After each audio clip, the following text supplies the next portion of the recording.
the game and Pug 01 Savage, so let's have a good time.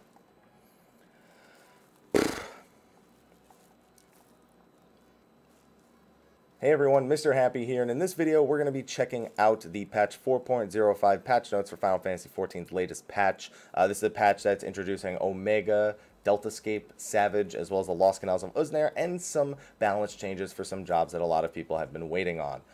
Just as a thing, I'm doing this live on Twitch right now. I have music playing. I tried to make it super low so you can't really hear it all that much, but I just want you to know that I know it's there, and that's not an accident that the music is playing. So let's just get right into 4.05 patch notes. I'm sure there's a bunch of little things in here that I'm going to have to skip over, but let's get right to it. Like this, like difficulty of acquiring fish and leaves. Whatever. New furnishings, that looks to come from the Lost Canals of Uznair. We've got new flower pots. Maybe those are also from the Lost Canals of Uznair. I haven't been in the game yet, so I don't know. Reminder of where to purchase seeds. New orchestrion rolls. All of this is probably coming from the Lost Canals of Uznair. Although there's one orchestrion roll I wouldn't be surprised to maybe come out of Savage, just based on what our expectations are for that final fight in Omega Savage. A reminder, the Lost Canals of Uznair are out. It's basically Aquapolis at level 70, so if you know Aquapolis, then you know Lost Canals of Uznair, just with its own different loot table. Of course, it gives Tomestones of Creation, which I'm sure they'll mention later, so we'll talk to them when we get to them. So the battle changes are really the big thing. I've already seen through all of these, so I'll say that if you watch the live letter, these are mostly the same as what they said, but with more exact potencies. For example, with Paladin and Warrior, the whole not losing gauge when switching stances is here. Holy Spirit only got a 30 potency reduction. I'm glad it's only 30. I was afraid it was going to be something like an 80 potency reduction, so that's not so bad. Paladins are still going to be really, really good. Storm's Path had its potency increased, the Beast Gauge from Unchained and Inner Released were removed, and they gave the Bloodbath effect pretty much to Steel Cyclone. That's kind of nice because that was one of my favorite things to do as Warrior was Bloodbath, Steel Cyclone. It wasn't so much the overpowers as much as it was the Steel Cyclone. So especially thinking to like leveling dungeons and doing massive pulls, that's going to be pretty nice to be able to do in those dungeons if you actually have the Beast Gauge to use Steel Cyclone, that is. Dark Knight got 20 potency buff to Soul Eater and Dark Arts Soul Eater, and Quietus now restores your MP. I'm not an expert Dark Knight, so I don't know the implications of Dark Arts usage and Quietus usage that this causes. So if you know an experienced Dark Knight, ask them. Dragoon. Now, these buffs are not kind of what I would have liked. I still think Life of the Dragon changes in general, as opposed to necessarily buffs, would benefit them far more in terms of being fun to play.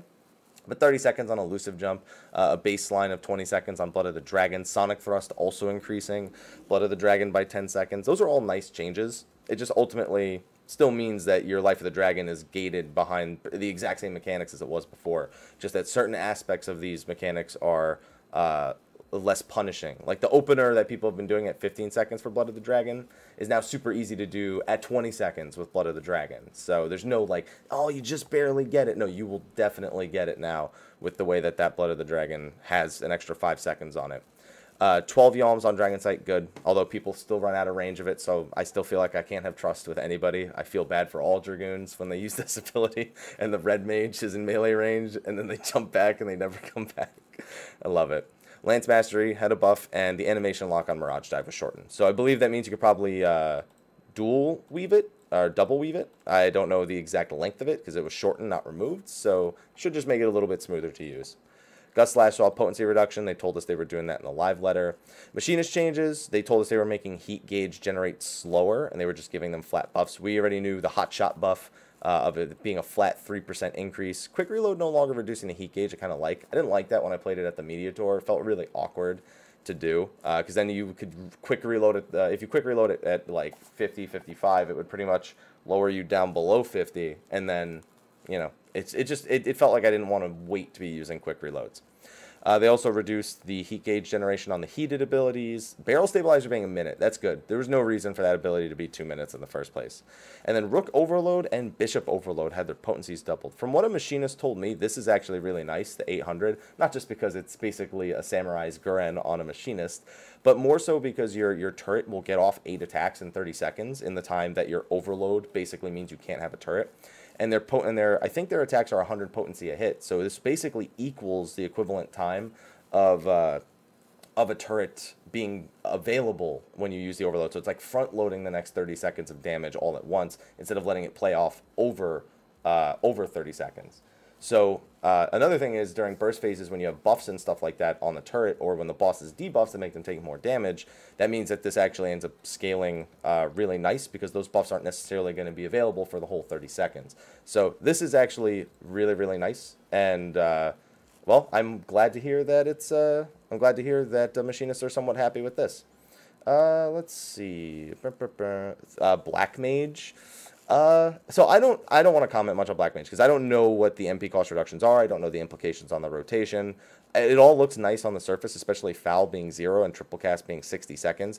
I'm sure this all has way more implications than I would know. So just take it at face value. MP cost reductions, cast time reductions, and more triple casts. There's not really much to say there. Dreadworm Trance.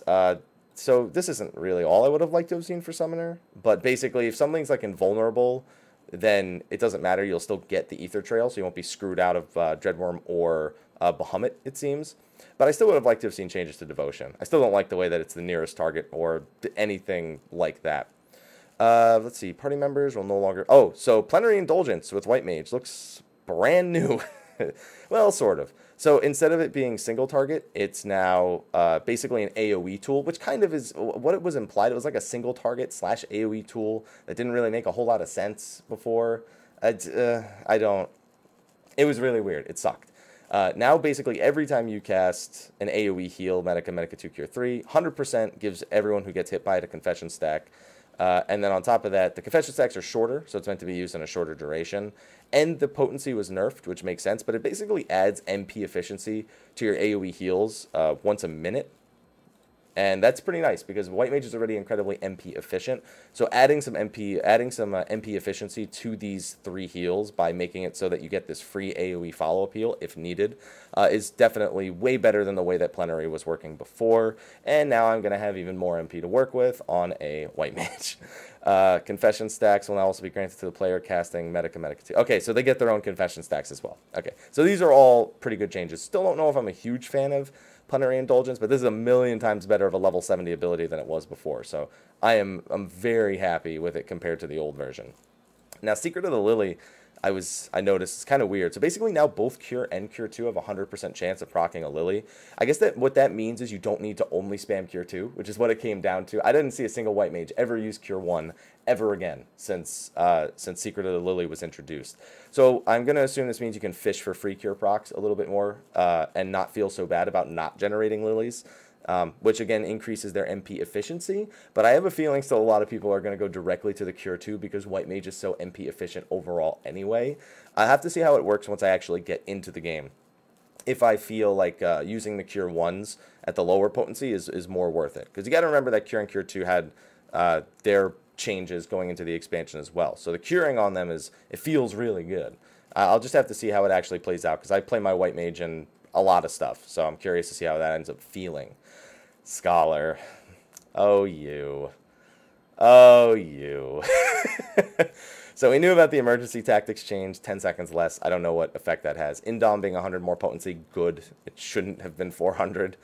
XCOG, up to 800 potency. That's really nice. And then duration increased to 45 seconds and recast reduced to 45. Considering I see quickened ether flow here at the bottom, I think that ends up having a pretty solid implication in its own. Basically means you're guaranteed you can use 1 XCOG per ether flow, and it's just been adjusted based on the way quickened ether flow. The passive has been changed. Fey Union had its range increased, and the Fairy Gauge will no longer deplete when channeling from Fey Union is interrupted. Okay, so that's good. I mean, it's a nice little change. I still think that the gauge itself is tacky and not good. But I mean, technically you get more gauge now. A lot of the thing with quickened ether flow and having more ether flow stacks is going to be you get more gauge. But I'm still not a fan of the gauge itself. So it's nice, but it's nice in the way that it's already kind of not great. So I don't know. Ether Pact basically got the same change as the Dreadworm Trance one. Even if you don't inflict an effect, it still increases the Fairy Gauge. And then Quickened Ether Flow is basically changed to work like the Berserk passive for Warriors, where every time they use their certain abilities they lower the cooldown on Berserk. 100% of the time when you use Ether Flow, it'll lower the cooldown of Ether Flow by 5 seconds. So you're basically getting 3 Ether Flow every 45 seconds as opposed to every minute, which over the course of a full fight is incredibly significant, by the way. So those are nice changes. I know some scholars probably want that Embrace potency back, but we'll see where this goes for now, and 4.1 will have more changes. So we'll see. They did it. They finally did it. I don't know what took them so long, but they finally did it. So balance has been nerfed. Balance is now only 10% as opposed to 20%. Spear also got some changes. Reduce ability recast for a party member by self by... Okay, so they got rid of that effect. And increases critical hit rate by party member or self by 10%. So as a monk and as an ex-bard, those are the only 2 jobs I want to ever see get. If you don't give your monk or your bard, if you have a single target spear and those don't go to your monk or your bard, I will be upset. So please, please don't look for spears, but if you happen to get one, give it to us. Just give it to us. We'll make good use of it. And then, of course, the AoE versions of Balance and Spear, as expected. Undraw was reduced to 3 seconds. I just realized, where was Miasma 2? Because they also said they were adding that. Oh, never mind. Okay, yeah, new actions have been added. Okay, it was at the bottom. Hyper Light Speed, I guess it was changed to also be more consistent. Reduces the cooldown of light speed when you use Essential Dignity and by 10 seconds instead of 5. It's kind of weird to tie it to Essential Dignity, but at least it's consistent now. I don't know. I'm kind of impartial to the Hyper Light Speed passive overall. But I guess it's at least more consistent now. You can kind of reliably know if you're using Essential Dignity quickly enough that you will get it. So that's a positive, I suppose. I'll let the experienced Astros tell me how they feel about that. And Asuna, MP cost reduced. Okay, there you go. Yeah, so I saw this at the bottom of the screen. New actions added. Miasma 2 was given back to Scholars for some more AoE deeps. And Astrologian got Empty Road, which I'm going to assume dumps your Royal Road effect, and Undraw Spread, which undoes your spread ability. So you can actually drop them since you can't click the skills off anymore now that we have the gauge. It'd be nice if they just made it so we could click the skills off the gauge as well. Not a bad idea, Square Enix, I'm just saying. But at least this is something. Help text was changed. Omega Savage. So from what I understand, 01 and 02 are not that bad. 03 people are progressing on right now and are saying very good things about it. I expect that'll probably be dead by the time my stream is done today. So unless it's gated somehow, because it does say average item level 320 or above, but they said the same thing for Creator Savage, and that went down in 2 days. Like I said, I do expect this raid tier to be very similar to Creator Savage. It looks like the first 2, they're making it super approachable for pugs because 01 Savage is, from what I understand, literally the same fight without walls. And 02 Savage, I actually don't know much about it, but it's got I was told, a steep knowledge curve, but once you have the knowledge, once you see everything once, then it's super consistent to do that fight as it is. So I'm hoping to pug 01 and 02 this week and then do alt groups for 3 and 4 probably in the next couple of weeks. Looking forward to seeing how that actually pans out and getting some fat loot. I like they have to give you an extra 3 minutes for Delta Escape V4. That says a lot about the last fight. Unlocked at the Magitech Terminal and Ralger's Reach. And then other than that, it looks the loot should be exactly the same. They described this all in the live letter, so I really don't want to go over it again. And then the Genji Coffer, which gives you a weapon of choice when completing V4 Savage. You just have to open it in the town, and it'll give you a weapon of whatever job you're currently on. That's going to be really nice for seeing... For getting weapons over the course of weeks, not having to wait on RNG or wait on the books. But now you have 3 means: a direct drop, books, or the Genji Coffer. People are going to get their weapons in a pretty reasonable amount of time. Changes to Susano. Okay, new elite marks. Hey, that means that the fringes and the peaks, the S ranks, are probably here finally. So we've got to learn how to spawn those in the next day or 2. Once the windows actually open again. I think it's 60 hours when the windows will open. Tomestones creation. These are the new weekly cap Tomestone, capped at 450 a week. Overall cap is 2,000, and you have to be on level 70 job in order to obtain them. And they basically added Tomestones of Creation to all the dungeons, trials, raids, roulettes, other than level 50 and 60 roulette, it looks like, which makes sense because it's not level 70 content. Still kind of surprised that they wouldn't give you that, but I guess they don't want to. Actually, now thinking back, level 51 didn't. Yeah, okay, never mind, makes sense. So yeah, you got Tomestones of Creation on all the roulettes, 5 from leveling, 40 from creation, 10 from trials, 20 from frontlines, and 10 from mentor. And on top of that, all the level 70 stuff also has Tomestones of Creation, so you'll probably be rolling in creation. You know what, does it say that the hunt had creation maybe it'll say it further down. The hunt's gonna have creation tomestones. Like, come on. It's gonna have it. They also, language settings will be ignored for leveling roulette. Adventurer need bonus, the crack cluster they added now displays. And it also displays the weekly reset for Tomestones. That's kind of nice. I mean, the weekly reset can be tracked in other ways in game, but this in itself, if you're just looking for that information, it's kind of nice to have. PvP adjustments, I kind of don't want to spend much time on these because I haven't PvP'd like at all. So I don't really understand the implications of any... Wait a minute. Wait. Okay, I want to see Scholar. Oh. So, looks like, man, you just can't catch a break with Embrace, can you, Scholars? You just can't catch a break. I'm sorry. I had to check Scholar. I didn't know what Scholar was doing in PvP. Okay. Other than that, I really don't want to touch on all this. I would highly recommend if you are PvPing to look through all the implications. Obviously, maybe the Embrace thing is kind of warranted in PvP itself. I just think it's kind of funny. Yeah, like there's changes to heavy effects. I see recast times hollowed doesn't ignore effects anymore. I just don't want to spend much time on this because I haven't PvP'd at all, so I can't really comment on any of it. It's like, that seems nice. That seems cool. So take a look at the PvP changes if you're a PvPer yourself. In fact, you probably already have, so you're probably not even watching this part of the video. Oh, well, that's nice for PvP, for Astro. Also, the rewards for winners versus losers is here. First, winners, losers, first place, second place, third place. All those adjustments are all here for Tomestones of Creation and the other Tomestones and stuff like that, yada, yada, yada. New items. These are the new Tomestone of Creation items. They told us those were going to be who were getting the gear design contests. Yeah, my chat just pointed out, why is Bard not in here? Did they seriously not nerf Bard? They nerfed Alright, well, I may not PvP a lot, but I know Bard's really strong in PvP, so that is kind of a surprise. New craftable items, new recipes. I'm going to assume this is crafted with items that come out of Lost Canals, just because it's Lost Canals. New master recipe books, unless that's actually the combat gear. Strength was added to 290 accessories and above. New mounts. Now that's, come on. Now it drops from 04 Savage, right? Like, it's got to drop from O or V4, whatever you prefer. I don't care. 04 Savage, like, that's got to be what they were covering up on the live letter, right? That's got to be. New minions, the Namazu comes from Lost Canals of Uznair.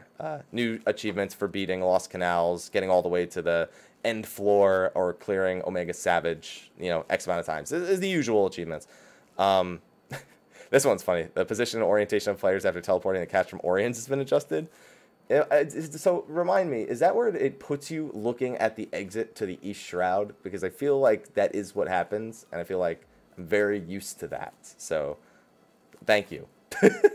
They also, because the callback campaign is over, invite to return subcommand will no longer be accessible in the friends list. Okay, new music has been added. I'm going to assume that means Lost Canals of Uznair has unique music, because technically...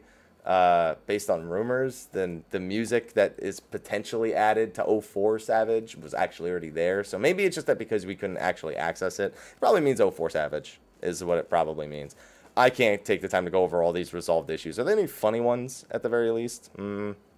Oh, an issue wherein the amount of black mana and white mana consumed would be incorrect when performing some red mage actions. So there was a bug with red mage where they could be like at 100 white mana and like 50 or 60 black mana, and they would still be able to do their melee combo, and it was actually a DPS increase to do it that way. So that's actually a pretty big one, because people were abusing that to get higher DPS on red mage if they knew. Not to say that that's the reason why red mages do the DPS they do, but it just didn't make any sense at all. So I'm glad to see that that actually was adjusted in this one. I can see there are some other things here that are interesting enough to talk about, but I will be here all day if I start trying to cover resolved issues and known issues along with the PvP stuff. So anyway, that's going to be a wrap for the patch note reading for patch 4.05. A lot of little balanced stuff. Obviously, Omega Savage. Looking forward to hopping into Omega Savage myself right now. It's time to go Pug. Wish me the best of luck. Hopefully I'll have a static arranged by the time we get 4.2 around, and I'll be streaming raiding pretty regularly from from that point on. So wish me luck on 01, and then once 01 is done, we'll see what my luck is on 02, and we'll hope for the best. Thank you for watching this video. Be sure to like, favorite, subscribe, and share. I'm going to get back to my Twitch stream now, who are patiently waiting for me to deal with the pug life, as many of them know it very well. Thank you for watching, and until next time, take care.